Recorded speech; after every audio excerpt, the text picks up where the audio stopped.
जय श्री राधे, जय श्री श्याम। उम्मीद करते हैं सभी परिवारजन सकुशल से होंगे। आज हम बहुत ही सुंदर भाव के साथ यहाँ बैठे हैं। देखिए, बहुत सारे हमारे पास कमेंट्स जब आए तब उन्होंने हमसे एक ही बात की है कि साध्वी जी, हम जानना चाहते हैं, हमें क्रोध बहुत अधिक आ जाता है तो हम इस क्रोध को कैसे शांत करें।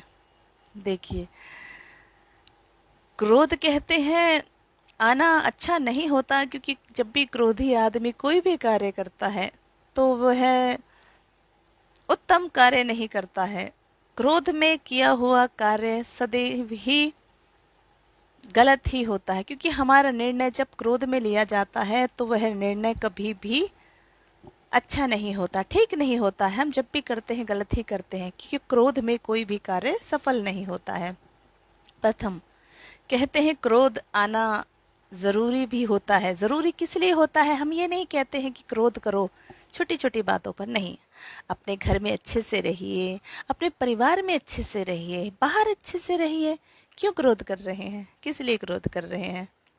प्रभु ने ये शरीर दिया है तो क्या इसे जलाना उत्तम होगा? क्योंकि क्रोधी आदमी स्वयं तो जलता ही है, परंतु साथ में उस समस्त प्राणी को भी जलाने का प्रयास करता है जिस पर वो क्रोध कर रहा है। आपके क्रोध से उसको दिक्कत तो हो रही है, परंतु साथ में आपको भी हो रही है।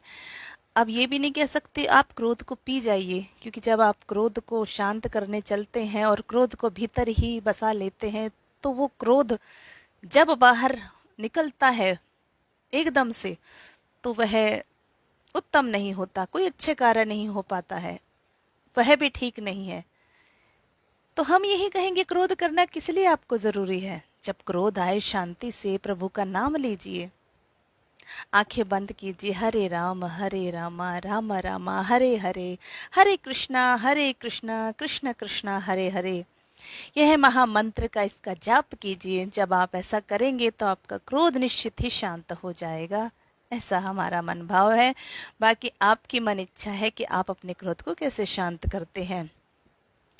यदि क्रोध ही करना चाहते हैं तो किसी ऐसे व्यक्ति पे कीजिए जो अपने कार्यों में ठीक नहीं हो, जो गलत कर रहा हो। क्रोध करना है तो उस पर कीजिए जो रास्ते में चलती हुई हमारी जो गाय माता होती हैं, गैयां होती हैं, उन्हें धिक्कारते हैं, उन्हें समय से भोजन नहीं देते, उन पर क्रोध कीजिए। या फिर किसी ऐसे व्यक्ति पर क्रोध कीजिए जो अपने किसी भी कार्य क्षेत्र में उत्तम नहीं है, या कहीं पर बहुत गलत हो रहा हो, किसी स्त्री का अपमान हो रहा हो, वहां चुप नहीं रहिए।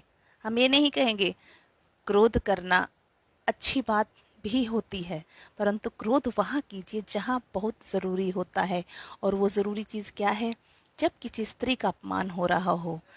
क्योंकि देखिए, महाभारत में भी आपने देखा होगा, सभी बड़े बड़े महारथी बैठे थे, परंतु एक बंधन में बंद कर सब बैठ गए थे। वहां उन्होंने क्रोध नहीं दिखाया।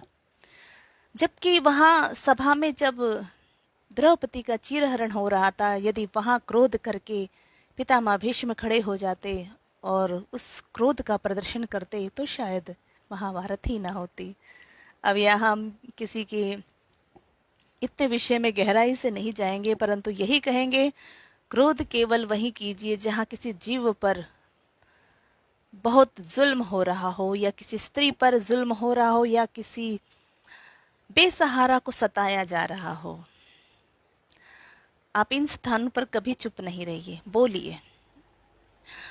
आप कोई साधारण मनुष्य हो या फिर कोई साधु संत हो, हम यही कहेंगे कि वहां यदि साधु संत भी अपना भाव प्रकट कर देता, क्रोध कर देता है, तो उसमें कोई गलत नहीं है, कुछ गलत नहीं है। किसी को अपमान से बचाना, किसी के साथ दुर्व्यवहार हो रहा है, उसमें अपनी भाग्यता दे देना कोई बुरा नहीं, कुछ गलत नहीं है। तो गलत होने को देखने को भी गलत कहा जाता है, यानी कि यदि हम कुछ गलत होते हुए देखते हैं वह भी गलत होता है। तो जहाँ गलत हो रहा है वहां उठिए, खड़े होइए, क्रोध को दिखाइए कि आपके अंदर क्रोध है। व्यर्थ में अपने आप पर किसी भी प्रकार से क्रोध करना, अपने परिवारजनों में आके क्रोध दिखाना, नहीं नहीं।